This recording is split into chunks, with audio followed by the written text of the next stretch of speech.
सहनावतु सहनौ भुनक्तु सह वीर्यं करवावहै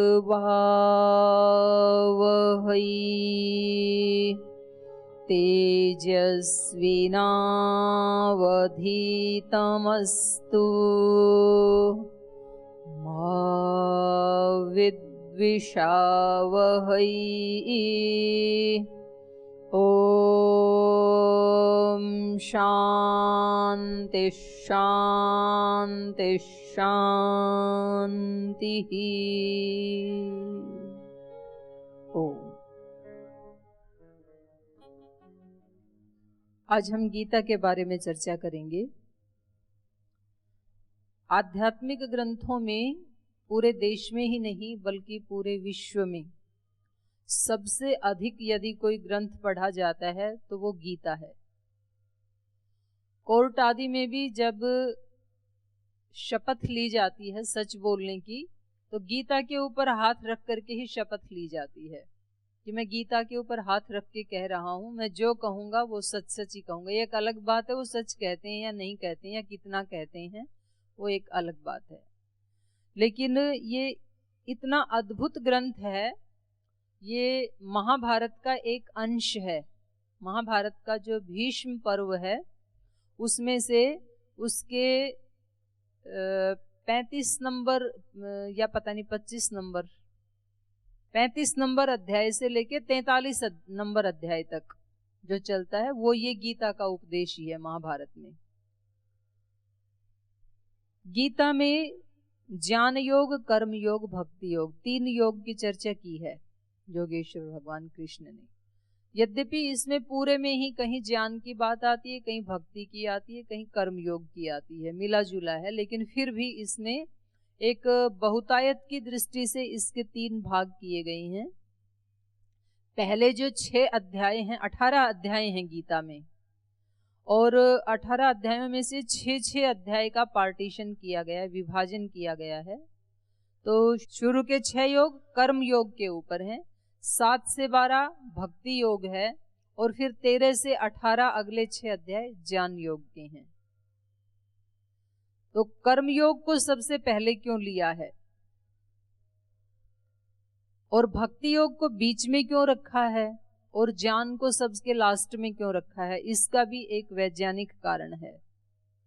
क्योंकि हम सब अपने प्रैक्टिकल जीवन में देखते हैं, एक चीजें होती हैं सैद्धांतिक रूप में, एक चीजें होती हैं प्रैक्टिकल व्यवहारिक रूप में।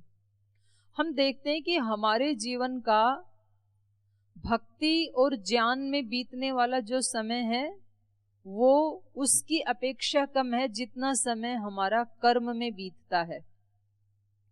हम सुबह से शाम तक स्वाध्याय करने में, ज्ञान की बातें सुनने में, पढ़ने में कितना समय लगाते हैं, और हम भक्ति करने में कितना समय लगाते हैं, और हम कर्म में कितना टाइम देते हैं।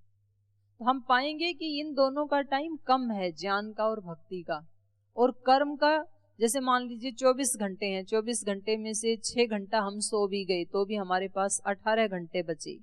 अब 18 घंटे में से आप 4 घंटे भी ज्ञान के लिए और भक्ति के लिए रख लें तो भी आपके पास कर्म के लिए फिर 12 से 14 घंटे बच जाते हैं। 4-6 घंटे से ज्यादा कोई भक्ति और ज्ञान में रह नहीं सकता है।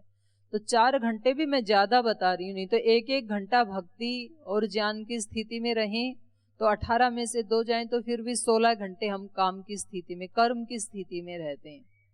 तो ज्यादा हमारे जीवन में वर्किंग आवर्स होते हैं, इसलिए उनको भी हम कैसे उनको यूटिलाइज करें कि वो भी हमारे लिए ज्ञान और भक्ति ही बन जाए।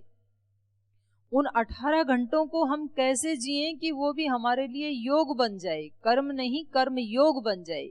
कर्म तो सभी कर रहे हैं, एक कर्म होता है, एक कर्म योग होता है। तो कर्म योग कैसे बन जाए वो भगवान कृष्ण हमें बताना चाहते हैं, क्योंकि भक्ति वाले तो जो घंटे हैं वो तो भक्ति योग है ही, ज्ञान के लिए जो टाइम देते हैं वो ज्ञान योग है ही, उससे जो बच गया वो भी योग ही बन जाए। तो इन्होंने योग की परिभाषा भी गीता में जगह जगह भगवान कृष्ण ने योग कर्मसु कौशलम समत्वम योग उच्यते ऐसे ही परिभाषा की है योग की। योग किसको कहते हैं? बोले जिसको समता में जीना आ गया। जब सुख आते हैं तो इतराता नहीं है, कभी जीवन में दुख आते हैं तो घबराता नहीं है, समता बना के रखता है जो व्यक्ति, ये बहुत बड़ी उपलब्धि है जीवन की, इसी को योग कहते हैं। ऐसे भगवान कृष्ण ने कहा। योग है कर्मसु कौशलम, जो हम कर्म करते हैं उन कर्मों को करते हुए, हम उन कर्मों से डिटैच रहते हुए और उन कर्मों को 100% सुंदर बनाते हुए और ईश्वर से जुड़े रहें, ये कुशलता है।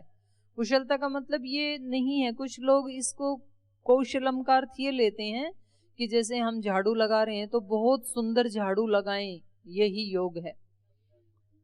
बहुत सुंदर झाड़ू लगाएं यहाँ तक तो ठीक है, पर यही योग है ऐसा नहीं है। आपने बहुत सुंदर झाड़ू लगा दी लेकिन आपका मन कहीं और ही भटक रहा है, तो फिर इसको योग नहीं कहेंगे और इसको कुशलता भी नहीं कहेंगे। कुशलता ये है कि आपने सुंदरतम कार्य किया, माने जिससे अच्छा और कर्म हो ही नहीं सकता है, ऐसा कर्म किया और उस कर्म को करते हुए आपकी वैसी ही चित्त की स्थिति बनी रही जैसे कि भक्ति करते समय बनी रहती है, जैसे कि ज्ञान के समय बनी रहती है, जैसे कि आप कोई अनुष्ठान कर रहे हैं उस समय चित्त की स्थिति बनी रहती है, वैसी ही यदि बनी रही तो फिर ये कर्म योग बन जाएगा। तो आज हम भक्ति योग, क्योंकि मेरे को भक्ति योग बहुत पसंद है इसलिए पहले भक्ति योग की चर्चा कर रहे हैं। ऐसा नहीं है कि जो भक्ति योग के उपासक हैं वो ज्ञान योग और कर्म योग से अलग होते हैं, ऐसा नहीं है। जो भक्त होगा वो निश्चित रूप से ज्ञानी भी होगा और जो ज्ञानी होगा वो निश्चित रूप से भक्त भी होगा, और जो भक्त और ज्ञानी हैं वो निश्चित रूप से कर्म भी करते हैं, और जो कर्म को कर्म योग बना लेते हैं वही ज्ञानी होते हैं, जो कर्म को कर्म योग बना लेते हैं वही भक्त होते हैं। तो ये तीनों मिले हुए हैं, इनको अलग नहीं कर सकते हैं हम। ये बहुत पेचीदा प्रश्न है, समझ में नहीं आते हैं, नहीं तो व्यक्ति पार्टीशन कर लेता है, ये मेरा भक्ति योग है, ये ज्ञान योग वाले हैं, ये भक्ति योग वाले हैं, ये कर्म योग वाले हैं। ऐसा नहीं होता है कभी भी। आप एक ही सिक्के के जो दो भिन्न भिन्न पहलू होते हैं तो उनको अलग नहीं कर सकते हैं। जैसे हमारा शरीर जब तक है तब तक हम त्रिगुण से ऊपर नहीं उठ सकते हैं। हम प्रयास करके सत्व गुण को प्रधान तो रख सकते हैं, इतना तो कर सकते हैं, लेकिन रजोगुण और तमोगुण तो रहेगा ही, उसको अलग नहीं किया जा सकता है और उसको अलग करने की आवश्यकता भी नहीं है। जैसे अभी आप बैठे हैं तो आप सत्व गुण में हैं कि रजोगुण में हैं कि तमोगुण में हैं? कौन से गुण में हैं आप? बताइए कौन से गुण में हैं? सत्व गुण में। इधर से कौन से गुण में हैं? ये अधूरा उत्तर है लेकिन आपका, क्योंकि यदि आप केवल सत्व गुण में हो ये तो संभव ही नहीं है। सत्व गुण की प्रधानता ये कह सकते हैं क्योंकि बुद्धि इस समय सत्व से प्रधान है, लेकिन ये शरीर जो बैठा हुआ है ये किसके कारण बैठा हुआ है? तमोगुण के कारण। यदि तमोगुण को लेस कर दिया जाए तो आप इधर उधर हिलते डुलते उठते रहोगे। ये जो स्थिरता है ये तमोगुण का ही लक्षण है। हम बैठते हैं, सोते हैं, जो स्थिरता है ये तमोगुण के कारण ही होती है। और हम रजोगुण की स्थिति में भी हैं क्योंकि कर्म जो भी होता है वो रजोगुण का ही कार्य है। रजोगुण का मतलब है क्रिया, कर्म। तो अभी कभी आप लिख रहे हैं, कभी आप अपने पैर को इधर उधर बदल रहे हैं, आप मेरी बात को सुन भी रहे हैं, तो सुनना भी तो एक कर्म है, और मैं बोल रही हूं तो बोलना भी एक कर्म है। तो ये कितनी क्रियाएं हो रही हैं। तो क्रिया किसका लक्षण है? रजोगुण का। तो इस समय हम रजोगुण में भी हैं और हमारे स्थिरता है शरीर में, इसलिए तमोगुण से युक्त भी हैं। और क्योंकि हम ज्ञान की चर्चा कर रहे हैं इसलिए हमारी बुद्धि सत्व प्रधान है। तो तीनों हैं, तीनों ही होते हैं। ऐसे ही हम ज्ञानी भी होते हैं, भक्त भी होते हैं, कर्म योगी भी होते हैं, तीनों ही होते हैं। लेकिन किस समय किसकी प्रधानता रखनी है, बस ये विवेक है, और ये हमें विवेक प्राप्त करना ही पड़ेगा। तीनों में से किसी एक की प्रधानता रहेगी कुछ भी करते समय, और अलग अलग समय में अलग अलग की प्रधानता होती है और होनी ही चाहिए। जिस समय आप पढ़ रहे हैं, पढ़ा रहे हैं, उस समय ज्ञान की प्रधानता होती है। जिस समय आप ध्यान, उपासना, सत्संग इसकी स्थिति में बैठे तब भक्ति की प्रधानता होती है। और जब आप अपने कर्तव्य कर्मों को कर रहे हैं तब कर्म योग की प्रधानता होती है। तो 12वां अध्याय जो है ये भक्ति योग के नाम से कहा जाता है। तो जैसे कल मैं चर्चा कर रही थी आपसे कि यहाँ भक्ति योग के शुरू में ही, अच्छा, गीता में एक बात और भी हमें जीवन से संबंधित जानने को मिलती है। ये गुरु शिष्य का संवाद है गीता। योगेश्वर कृष्ण गुरु जी हैं और अर्जुन शिष्य हैं उनके। गुरु और शिष्य का संबंध कैसा होता है? तो ये संबंध शुरू कहां से हुआ? विषाद योग से। अर्जुन की जो स्थिति है वो जहां से गीता शुरू हुई उसको विषाद योग कहते हैं। दूसरे अध्याय से सेनाएं 2 सजी हुई हैं महाभारत के युद्ध के लिए, और अर्जुन ने कहा कि आप मेरे रथ को वहां ले चलो, मैं देख सकूं कि मेरे साथ इस युद्ध में लड़ने के लिए कौन कौन आए हैं, मैं उनका दर्शन कर सकूं। और जब उसने सामने देखा कि ये तो मेरे ही घर परिवार के लोग हैं, मेरे गुरुजन हैं, भीष्म पितामह हैं, द्रोणाचार्य हैं, कृपाचार्य हैं, मामा हैं, मेरे भाई हैं और संबंधी हैं, तो फिर एकदम से उसके अंदर मोह उत्पन्न हो गया। उसने कहा कि इन सबको मार करके और फिर जो विजय मिलेगी उसका हम क्या करेंगे? इनको ही तो दिखाने के लिए थी। हमारे जो भी सुख ऐश्वर्य होते हैं वो अपनों को दिखाने के लिए या अपनों को उसमें शामिल करने के लिए, खुशियों में शामिल करने के लिए ही तो हम उन खुशियों को उपलब्ध करना चाहते हैं। जब वो लोग ही नहीं बचेंगे तो फिर हम किसके लिए ये राज्य प्राप्त करना चाहें?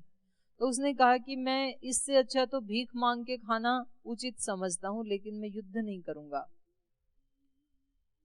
और इधर भगवान कृष्ण वो देख रहे थे कि इन लोगों का अत्याचार बहुत बढ़ गया है, इनकी बुद्धि बिल्कुल भ्रष्ट हो चुकी है कौरवों की, और कुछ इनके जो साथ दे रहे हैं उन लोगों की भी।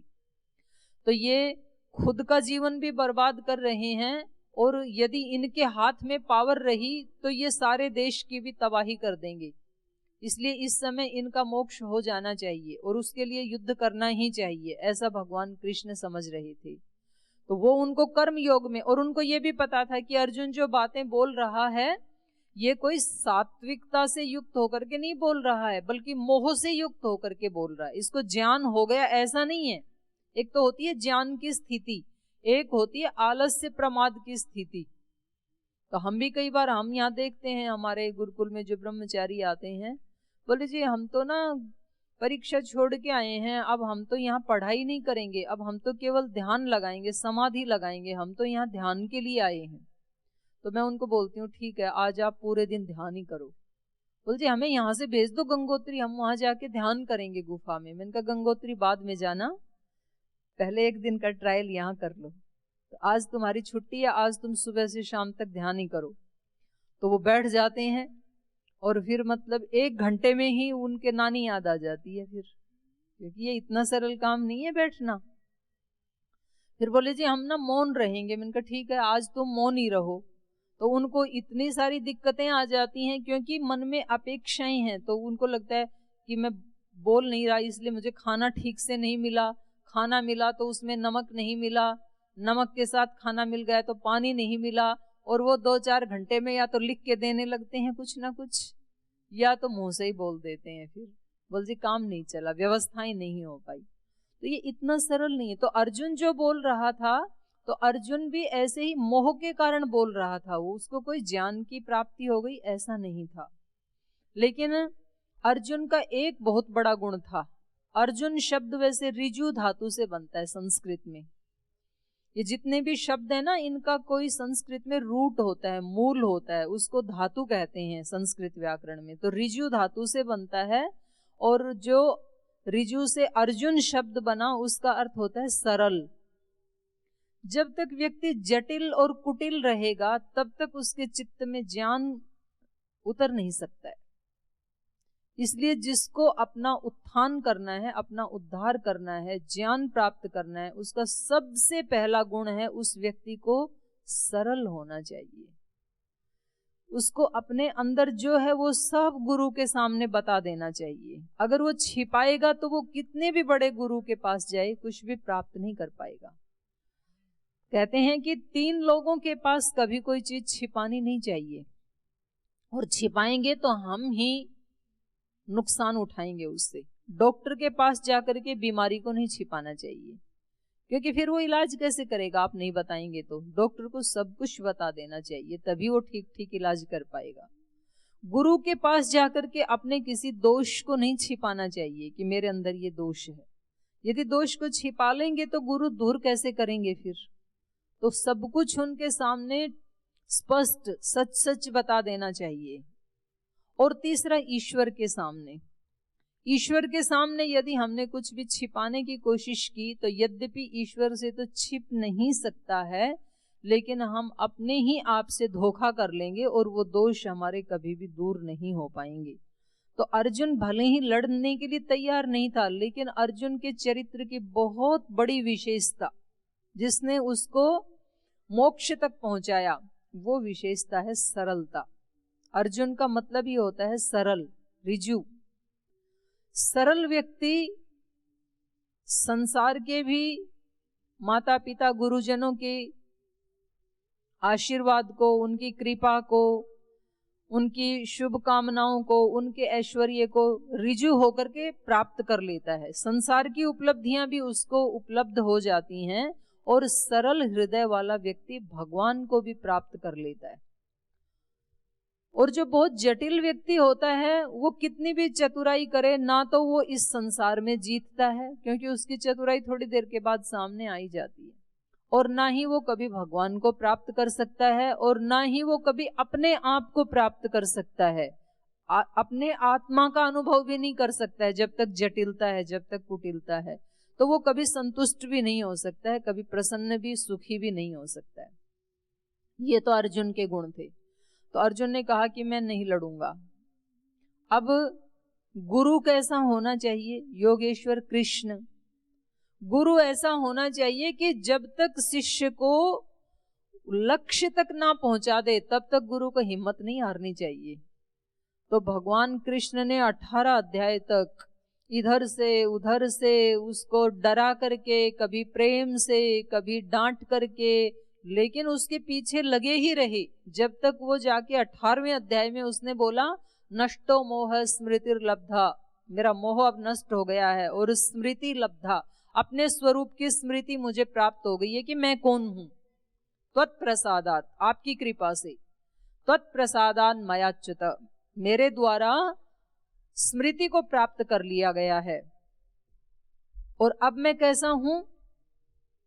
अब गत संदेह, नष्टो मोह स्मृतिर्लब्धा त्वत्प्रसादान मयाच्युतः स्थितोस्मि गत संदेह करिष्ये वचनम तव। स्थितोस्मि, अब अंदर से मैं स्थिर हो गया हूं, अब मेरा चित्त डामाडोल नहीं हो रहा है। और गत संदेह, अब कोई संदेह नहीं है, सब कुछ स्पष्ट है मेरे सामने। क्या प्रकृति है, क्या पुरुष है, क्या संसार है, क्या संबंध है, क्या ब्रह्म है, क्या आत्मा है, सब मुझे ठीक ठीक पता लग गया। करिष्ये वचनम तव, अब आप जो कहोगे वो मैं करूंगा। अब मैं आपका निमित्त बन गया हूं, अब मैं ईश्वर का यंत्र बन गया हूं। वहां तक पहुंचाना ये गुरु का कार्य है। नहीं तो कई बार गुरु कहते हैं हमने तो पढ़ा दिया जी, अब इनको समझ में ही नहीं आता है तो हम क्या करें। तो ऐसे हिम्मत हारना गुरु का काम नहीं है। ये गुरु का काम है कि अपने उपदेश को, अपने संदेश को शिष्य के हृदय तक उतार दे, वही अच्छा गुरु होता है।